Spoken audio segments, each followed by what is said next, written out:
வணக்கம் my dear brothers and sisters, எல்லோரும் எப்படி இருக்கீங்க? நல்லா இருக்கீங்களா? ஓகே. என்னடா அக்கா இப்படி இருக்கேன்னு பார்க்குறீங்களா? என்னன்னு புரிஞ்சிட்டிங்களா my dear brothers and sisters? கண்டிப்பாக புரிஞ்சிருந்தா எனக்கு வந்து கமெண்ட்ஸ் பண்ணுங்கள். என்னடா நானே சொல்லிடுறேங்க, எனக்கே சிரிப்பாக வருது. இன்றைக்கி வந்து எண்ணெய் சட்டியில் வந்து நான் தலையை விட்டுட்டேன் my dear brothers and sisters. அதனால தான் இப்படி இருக்குது. ஓகேவா? நிறையா வந்து எண்ணெய் வந்து அப்ளை பண்ணிட்டேன்.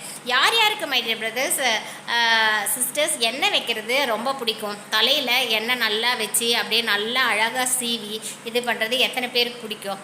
ஐயோ சிஸ்டர், என்னையா சொல்லவே சொல்லாதீங்க, நான் அந்த பக்கம்லாம் நான் போகவே மாட்டேன் அப்படின்னு நினைக்கிறவங்க எத்தனை பேர் ப்ளீஸ் கை தூக்குங்க.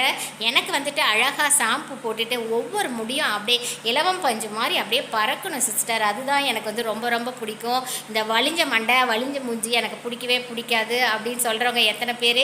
எனக்கு கூட பார்த்தீங்கன்னா எண்ணெய் வைக்கிறதெல்லாம் அவ்வளோக்கு பிடிக்கவே பிடிக்காது my dear brothers and sister. எனக்கு 60 அடி கூந்தல் இருந்தது, அதை கட் பண்ணிவிட்டேன். சரி கொஞ்சமாவது வளரட்டுன்னு சொல்லிட்டு தான் நான் இப்போ வந்து இந்த எண்ணெயை வந்து அப்ளை பண்ணிகிட்ருக்கேன். ஒவ்வொருத்தரும் பார்த்தீங்கன்னா ஆனால் எண்ணெய் வந்து கண்டிப்பாக வைக்கணுங்க. அப்போ தான் நம்ம ஸ்கேல்ப் நம்ம மண்டையெல்லாம் வந்து ட்ரை ஆகாது. ஒரு மாதிரி ஆயிலி பசை வந்து நம்ம காதுக்குள்ளெல்லாம் வேணும். ஸோ அதனால் எண்ணெய் வைங்க. எண்ணெய் வச்சு பிடிக்கலனா கூட ஹேர் வாஷ் வந்து உடனே பண்ணிக்கோங்க. Okay, thank you my dear brothers and sisters. Be smile, be strong, be happy always. Love you to all my dear brothers and sister. Bye, take care.